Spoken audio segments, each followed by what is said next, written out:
안녕하세요. 정형외과 서희수 원장입니다. 50대까지의 분들이 주로 허리 디스크로 고생하신다면 60대부터는 이 척추관 협착증으로 힘들어하시는 경우가 많습니다. 환자분 중에서는 MRI 사진을 막 들고 오셔서 신경관 협착이 너무 심해서 당장 이 협착을 풀어주는 시술이나 수술이 필요하다라고 들었는데 이때 어떻게 해야 되느냐라고 물어보시면서 막 안절부절 하시는 경우가 있어요. 그래서 오늘은 이 척추관 협착증은 디스크와 어떻게 다른지, 그리고 협착을 치료하는 효과적인 치료법이나 예방하는 운동법은 있는지 알아보도록 하겠습니다. 먼저 이 척추관의 어떤 해부학적 구조를 말씀드릴게요. 척추신경이 지나가는 척추관에 앞으로는 디스크가 있고요. 뒤로는 양쪽에 후관절이라는 관절이 있는데요. 그 뒤쪽 벽으로 이 황색인대라는 이 받침대가 있습니다. 그런데 나이가 드시면 앞쪽의 디스크는 뒤로 밀리고 뒤쪽의 후관절은 손가락 마디처럼 커지게 되고 뒤에는 황색인대는 두꺼워지면서 이 척추관이 좁아지는 현상이 발생합니다. 이렇게 척추신경관이 좁아지는 질환을 바로 척추관 협착증이라고 하는데요. 이 디스크 질환은 디스크가 손상이 되면서 뒤로 튀어나오는 질환이라면 척추관 협착증은 앞쪽의 디스크, 양쪽 뒤쪽의 후관절, 그리고 뒷벽이 되는 황색인대 세 가지 구조물 모두가 사방팔방에서 이렇게 좁아져서 척추관이 좁아지는 질환이다 라고 이해하시면 되겠습니다. 이 척추관 협착증의 증상은 무엇이 있을까요? 대표적으로는 간헐적 파행을 들 수 있습니다. 이 간헐적 파행은 이 아래 그림에서 보시는 것처럼 걷다 보면은 다리 뒤쪽이 당기고 저려서 좀 걷기가 어려워지고 그래서 앉아서 허리를 구부리고 조금 쉬면은 나아져서 다시 걸을 수 있고 그러다가 또 뒤쪽이 당기고 이런 증상이 반복되는 현상이에요. 이 간헐적 파행은 협착증의 가장 중요한 증상이 되겠고요. 만약에 이런 파행이 없다 그러면은 협착증이 아니다라고 말씀할 수도 있습니다. 이 간헐적 파행이 조금 어렵다면 한번 스스로에게 자문해 보세요. 내가 한 오래 걸었을 때 허리와 엉덩이 뒤쪽 부분이 당기거나 혹은 감각이 좀 둔해지고 그러진 않았는지, 피부가 따갑다든지 혹은 걷다가 다리에 힘이 풀리면서 조금 근력이 떨어지는 현상이 없었는지 한번 스스로에게 체크해 보시면 될 것 같습니다. 이 진단 방법은 초음파나 MRI로 이 신경관이 좁아진 것을 관찰해서 이 협착증 진단을 할 수 있는데요. MRI 사진을 보시면 이쪽에 이 정상 허리는 척추관이 시원하게 하얗게 넓게 있는 반면에 협착증이 있는 사진은 이 척추관이 꽉 막혀 있어요. 만약 이게 내 허리다라고 생각하시면 어떻게 치료하고 싶으십니까? 이 척추관이 꽉 좁아져 있는 것을 왠지 좀 풀어줘야지 될 것 같죠. 이 신경관이 좁아져 있는 것을 협착을 풀어주는 어떤 수술이 필요할 것 같은데요. 그런데 이러한 협착증을 풀어주는 수술이나 치료를 결정하시기 전에 꼭 환자분들께서 아셔야 할 협착증의 특징이 있습니다. 척추관 협착증의 첫 번째 특징으로는 협착된 정도와 증상은 관계가 없다는 점입니다. MRI상 협착이 심해도 증상이 없는 경우도 많고요. 이를 이제 일본 와카야마 대학의 정형외과 교실에서 증명을 했어요. 환자분들을 보니까 이 고도 협착의 단 17.5%에서만 간헐적 파행 증상이 있었고요. 나머지 82.5%는 협착이 심해도 증상이 아예 없었던 것으로 보고하였습니다. 방금 이 협착된 정도와 증상은 별개라고 말씀드렸는데요. 그렇다면 척추관 협착증에서 통증의 원인은 과연 무엇일까요? 흔히 디스크는 디스크가 튀어나와서 신경을 눌러서 생기는 질환이고 척추관 협착증은 척추신경관이 좁아져서 협착이 생겨서 생기는 질환이라고 알려져 있는데 이 말은 좀 틀린 말입니다. 사실은 디스크와 협착증은 서로 다른 질환이 아니다라고 말씀드릴 수 있겠는데요. 이 간헐적 파행이라는 협착증의 증상은 좁아진 척추관 때문에 나타나는 것이 아닙니다. 디스크 병변이 척추관이 협착된 상황에서 더 심하게 나타나는 현상이에요. 이 말이 조금 어려운데요. 우리가 나이가 들면 디스크가 이 높이가 낮아지면서 뒤로 튀어나옵니다. 그래서 신경을 누르기 때문에 아픈 것이거든요.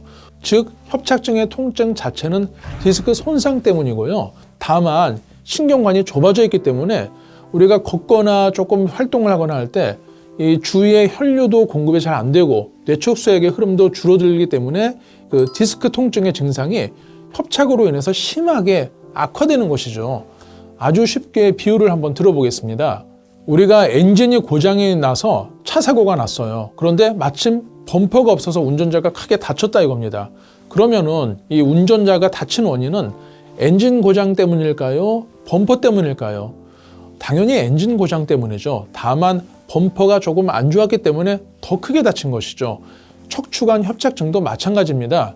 이 척추관이 좁아지는 협착 자체가 증상을 일으키는 주된 원인이 아니고요. 디스크 때문에 아픈데 마침 협착이 있으니까 더 아프게 나타나는 것이 협착증의 어떤 주된 기전이 되겠습니다.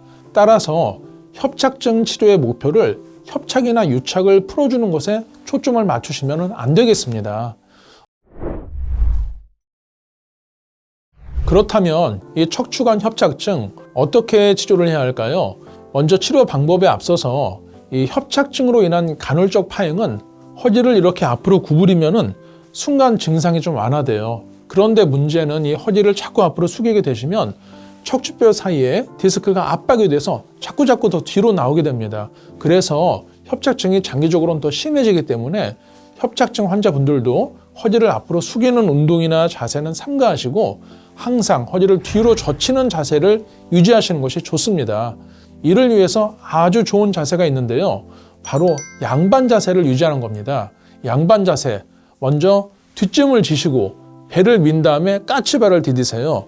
이 허리를 이렇게 뒤로 펴는 자세가 되겠는데요. 이 양반 자세를 습관화하시면 협착으로 인한 일자 허리가 곡선이 있는 정상 S라인 허리로 바뀌게 됩니다. 그러면서 이 점차적으로 튀어나온 디스크가 앞쪽으로 들어가고 이 좁아져 있던 디스크 공간이 조금씩 넓어지는 그런 현상이 발생을 해요. 이렇게 디스크 공간이 회복이 되면은 척추뼈 사이에 이 신경관의 공간도 당연히 넓어지기 때문에 자연스럽게 협착이 해소가 되는 것이죠. 굳이 협착을 풀어주는 시술이나 수술을 할 필요 없이 디스크가 자연히 회복되게 해서 이 공간을 척추 신경관의 공간을 넓혀주면 바로 해결이 되는 것입니다. 제가 아까 양반 자세 말씀드렸잖아요. 다시 한번 강조드리겠습니다. 뒷짐을 지시고 배를 내미시고 까치발을 드세요. 그래서 뒤로 젖히는 운동을 수시로 생각날 때마다 하시기를 바랍니다. 이제 두 번째 협착증 치료법을 말씀드리려고 하는데요. 먼저 디스크가 정상인 경우에는 체중의 92%를 디스크가 담당하고 뒤쪽 후 관절이 8%만을 담당합니다. 때문에 건강한 허리에서는 뒤쪽에 있는 후 관절이 통증의 원인인 경우가 매우 드물어요. 그런데 문제는 디스크 공간이 이제 나이가 드시면서 좁아지잖아요. 이렇게 척추관 협착증이 있는 상황에서는 체중의 60%만을 디스크가 담당하고 뒤쪽의 후 관절이 40%의 체중을 담당하게 됩니다. 8%에서 40%를 뒤쪽이 담당하다 보니까 후 관절에 평소보다 과도한 힘이 실리게 되어서 관절염이 발생을 하는 것이죠. 실제로 미국 켄터키주 병원에서 발표된 논문에 따르면 경추통 환자의 55%, 흉추통 환자의 42%, 요추통 환자의 31%에서 후관절 통증이 있는 것으로 관찰되었습니다. 결론적으로 만성 척추 통증을 호소하는 거의 절반에서 후관절 병변이 원인으로 지목이 되기 때문에 이 협착증 환자에서 통증의 상당 부분은 후관절 이상이 원인이다라고 하겠습니다. 그래서 협착증을 치료할 때는 반드시 뒤쪽의 후관절도 꼭 같이 치료를 해야 한다라고 이해하시면 될 것 같습니다. 그렇다면 뒤쪽의 후관절은 어떻게 치료를 해야 될까요? 이 후관절 관절염, 다른 말로 후관절 증후군이라고도 하는데요. 이것을 치료하는 방법으로는 후관절 강화술이라는 치료법이 있습니다. 정밀 초음파 하에서 관절염이 발생한 후관절 부위에 특수 약재를 넣어서 인대나 연골을 재생하는 방법인데요. 이와 동시에 특수 바늘로 손상된 연골을 자극하게 되면은 주위에 치유 성분이 흘러나오면서 연골이 재생되는 효과도 있습니다. 결과적으로 척추를 뒤쪽에서 지지하는 후관절의 인대와 연골을 강화하는 치료법이 되겠습니다. 부분 마취 하에서 진행되기 때문에 시술 후에 당일 퇴원과 활동이 가능하고요. 무엇보다 이 기존의 시술과는 달리 스테로이드를 사용하지 않기 때문에 단순히 통증만을 완화하는 시술이 아니라 원인 치료가 되는 방법이다 라고 이해하시면 되겠습니다. 오늘 말씀드린 이 척추관 협착증의 치료를 요약하면요. 첫 번째, 협착 자체가 원인이 아니라 이 협착은 증상을 악화시키는 다양한 요소들 중에 하나에 불과하다라는 것이고요.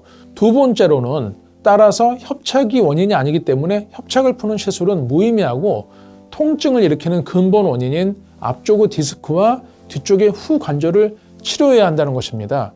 우리 시중에는 카테터뿐만이 아니라 뒤쪽의 황색 인대를 제거한다는 것도 있고 내시경을 이용을 해서 풍선이나 이런 걸 이용을 해서 좁아진 신경관을 이렇게 확장을 시켜준다는 여러 방법들이 있는데요. 그런데 문제는 한번 상식적으로 생각을 해 보십시오. 몇 년에 걸쳐 노화로 진행된 신경관 유착이 그렇게 작은 카테터 바늘 하나로 풀리겠습니까? 그렇게 풀리지도 않을 뿐더러요. 더 중요한 것은 협착 자체가 통증의 주된 원인이 아니기 때문에 이런 협착을 풀어주는 시술이 별 의미가 없겠습니다.